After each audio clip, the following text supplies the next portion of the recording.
Praise the Lord. இன்றைய பலப்படுத்தும் வார்த்தை சங்கீதம் 118வது அதிகாரம் 8வது வசனம். Psalm chapter 118 verse 8. மனுஷனை நம்புவதை பார்க்கிலும் கர்த்தர் பேரில் பற்றுதலாய் இருப்பதே நலம். It is better to trust in the Lord than to put confidence in man. ஹல்லேலூயா. எனக்கு தெரிந்த ஒரு கிறிஸ்தவ நண்பர் இருந்தார். அவர் என்ன செய்வார் அப்படின்னா, ஏசப்பா கிட்ட போய் நல்ல ஜெபம் பண்ணுவார். அவருக்கு என்னென்ன காரியங்கள்லாம் தேவையோ எல்லாவற்றையும் ஏசப்பா கிட்ட சொல்லி ஜெபம் பண்ணுவார். ஆனால் அதே சமயம் ஏசப்பா கிட்ட சொல்லி ஜெபம் பண்ணிட்டு மனுஷங்க கிட்டையும் போய் அதே காரியங்களை சொல்லி அந்த மனுஷங்க எனக்கு அதை செய்து தருவாங்கன்னு சொல்லி அவங்க மேலே அதிகமான ஒரு நம்பிக்கையை வைத்திருந்தார். ஆனால் கடைசியில் அவர் மனுஷங்களை நம்பி நம்பி நம்பி எல்லாவற்றிலும் அவர் ஏமாந்து போனார்.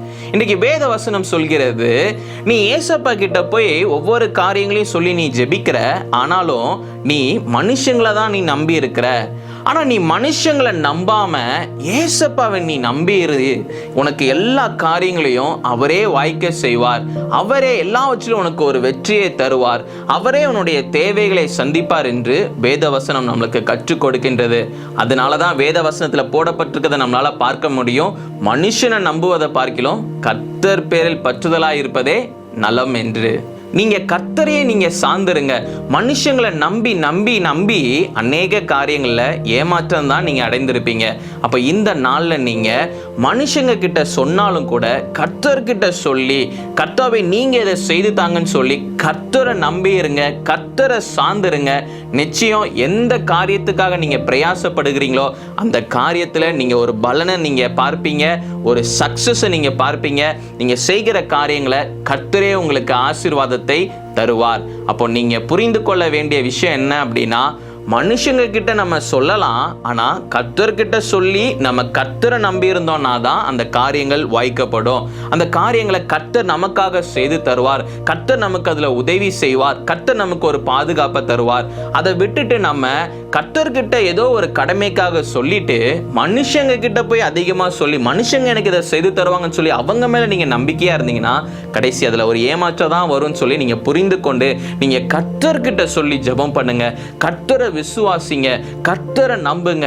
கர்த்தர் என்னுடைய தேவைகளை சந்திப்பார். கர்த்தர் எனக்கு ஒரு நல்ல ஜாப் தருவார். கர்த்தர் எனக்கு ஒரு நல்ல எதிர்காலத்தை வைத்திருக்கிறார். கர்த்தர் என்னுடைய தேவைகள் எல்லாவற்றையும் அவர் எனக்கு தருவார். கர்த்தர் என்னுடைய பாதையை காட்டுவார். கர்த்தர் எனக்கு நல்ல ஒரு எதிர்காலத்தை வைத்திருக்கிறார். அவர் சொல்லுகிறத நான் கேட்டு செய்வேன்னு சொல்லி நீங்க ஒரு விசுவாசத்தோட இருங்க. நிச்சயம் உங்களுடைய வாழ்க்கை ஆசீர்வதிக்கப்படும். நம்ம எல்லாரும் கண்களை மூடி ஜெபிக்கலாம். எங்களை நேசிக்கிற நல்ல தகப்பனே இயேசப்பா, பிள்ளைங்க இந்த நாள்ல உங்க மேல தகப்பனே இயேசப்பா நம்பிக்கை வைக்கிறாங்க. இயேசுவே, நீங்க தகப்பனே பிள்ளைங்களுக்கு உதவி செய்யுங்க. என்னென்ன காரியங்கள்லாம் சொல்லி ஜெபிக்கிறாங்களோ இயேசப்பா, பிள்ளைங்களுக்கு நீங்க உதவி செய்யுங்க. அற்புதத்தை செய்யுங்கப்பா, அதிசயங்களை செய்யுங்கப்பா. நீங்க மாத்திரம் மகிமைப்படுங்க. இயேசுவின் மூலம் ஜெபிக்கிறோம் பிதாவே. ஆமேன், ஆமேன், ஆமேன். இந்த நாள்ல கர்த்தரை நம்பி நீங்க ஜெபம் பண்ணியிருக்கிறீங்க. நிச்சயம் கர்த்தர் உங்களை கைவிட மாட்டார். மனுஷங்க வேணா உங்களை ஏமாத்திட்டு போகலாம், ஆனா கர்த்தர் உங்களை ஏமாற்றம் அடைய செய்ய விட மாட்டார். நிச்சயம் கர்த்தர் உங்களுக்கு உதவி செய்வார், அற்புதங்களை செய்வார், அதிசயங்களை செய்வார். உங்க வாழ்க்கையில சந்தோஷத்தையும் சமாதானத்தையும் தருவார். God bless you. Have a joyful day.